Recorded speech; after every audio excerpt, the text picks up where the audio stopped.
السلام علیکم دوستو، کیسے ہیں آپ سب؟ امید کرتا ہوں آپ سب خیریت سے ہوں گے، خوشحال ہوں گے۔ میں ہوں عثمان نشاد اور آپ دیکھ رہے ہیں عثمان نشاد آفیشیل۔ آج پھر آپ کی خدمت میں ایک بہت ہی پیاری سی ویڈیو لے کے حاضر ہوا ہوں۔ امید کرتا ہوں کہ آپ کو پسند آئے گی۔ چلیے چلتے ہیں ویڈیو کی طرف۔ اکرمہ رضی اللہ عنہ اور ان کے بیٹے کی شہادت معمولی قربانی نہیں تھی۔ وہ رات آہستہ آہستہ گزر رہی تھی، جیسے لمحے لمحے ڈر ڈر کر کانپ کر گزر رہے ہوں۔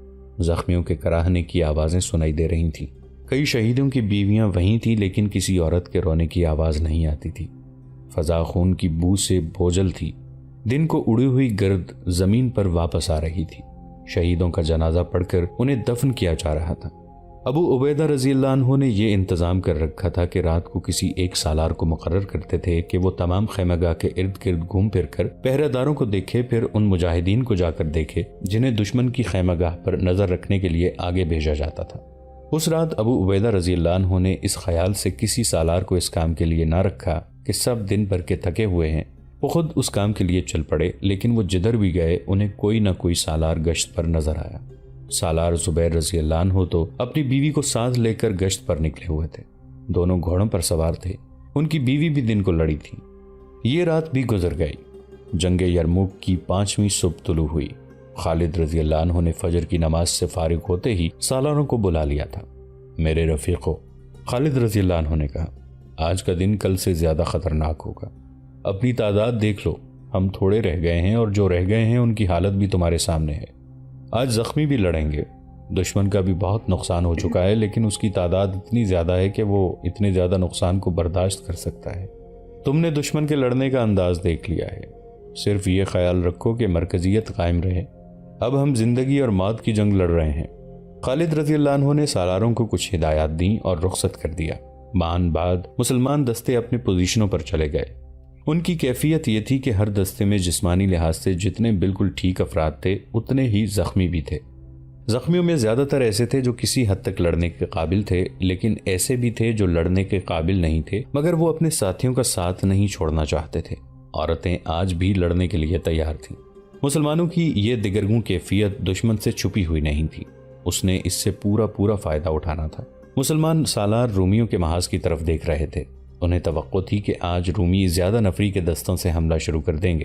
مسلمان سالاروں کو یہ خطرہ بھی نظر آ رہا تھا کہ رومی اپنے سارے لشکر سے حملہ کر دیں گے۔ صبح سفید ہو چکی تھی، لیکن رومی آگے نہ آئے۔ پھر سورج نکل آیا، رومی آگے نہ آئے۔ رومیوں کا یہ سکوت خطرناک لگتا تھا۔ یہ طوفان سے پہلے کی خاموشی معلوم ہوتی تھی۔ خالد رضی اللہ عنہ کو خیال گزرا کہ رومی مسلمانوں کو حملے میں پہل کرنے کا موقع دے رہے ہیں۔ خالد رضی اللہ عنہ پہل نہیں کرنا چاہتے تھے۔ وہ کچھ وقت اور دفاع کو ہی بہتر سمجھتے تھے۔ آخر رومیوں کی طرف سے ایک سوار آتا دکھائی دیا۔ رومیوں کے لشکر نے کوئی حرکت نہ کی۔ سوار مسلمان دستوں کے سامنے آ کر رک گیا۔ وہ کوئی عیسائی عرب تھا۔ عربی روانی سے بولتا تھا۔ میں اپنے سالار اعلیٰ مہان کا ایلچی ہوں، اس نے اعلان کرنے کے انداز سے کہا۔ تمہارے سالار اعلیٰ سے ملنے آیا ہوں۔ سالار اعلیٰ ابو عبیدہ رضی اللہ عنہ تھے۔ یہ تو انہوں نے اپنے طور پر خالد رضی اللہ عنہ کو سالار اعلیٰ کے اختیارات دے رکھے تھے۔ ذمہ داری بہرحال ابو عبیدہ رضی اللہ عنہ کی تھی اور اہم فیصلے انہوں نے ہی کرنے تھے۔ وہ آگے چلے گئے۔ خالد رضی اللہ عنہ وہاں سے ذرا دور تھے۔ ان کے کان کھڑے ہوئے اور وہ ان کی طرف چل پڑے۔ کہو روم کے ایلچی، ابو عبیدہ رضی اللہ عنہ نے پوچھا، کیا پیغام لائے ہو؟ سالار اعلیٰ مہان نے کہا ہے کہ چند دنوں کے لیے لڑائی روک دی جائے۔ ایلچی نے کہا، کیا آپ رضامند ہوں گے؟ کیا تمہارے سالار اعلیٰ نے کوئی وجہ نہیں بتائی؟ ابو عبیدہ رضی اللہ عنہ نے پوچھا۔ یہ عارضی صلح ہوگی، ایلچی نے کہا۔ اس دوران یہ فیصلہ ہوگا کہ مستقل صلح کے لیے بات چیت ہوگی یا نہیں۔ ہم عارضی صلح پر رضامند ہو جائیں گے، ابو عبیدہ رضی اللہ عنہ نے کہا۔ لیکن بات چیت کا فیصلہ کون کرے گا؟ کیا آپ لڑائی روکنے پر راضی ہیں؟ ایلچی نے پوچھا۔ ہاں، ابو عبیدہ نے کہا، لیکن نہیں، ایک گرجدار آواز سنائی دی۔ دونوں نے دیکھا یہ خالد رضی اللہ عنہ کی آواز تھی۔ انہوں نے ابو عبیدہ رضی اللہ عنہ کی صرف ہاں سنی تھی۔ ابو سلیمان، ابو عبیدہ رضی اللہ عنہ نے کہا، ان کے سالار نے عارضی صلح کے لیے کہا ہے۔ امین الامت خالد رضی اللہ عنہ نے ابو عبیدہ رضی اللہ عنہ کے کان میں کہا، یہ حملے کی تیاری کے لیے مہلت چاہتے ہیں۔ ان کا اتنا نقصان ہو چکا ہے کہ فوری طور پر حملہ نہیں کرنا چاہتے۔ مجھے اجازت دیں کہ اس ایلچی کو کوڑا جواب دے سکوں۔ اے سلطنت روم کے ایلچی، ابو عبیدہ رضی اللہ عنہ نے ایلچی سے کہا،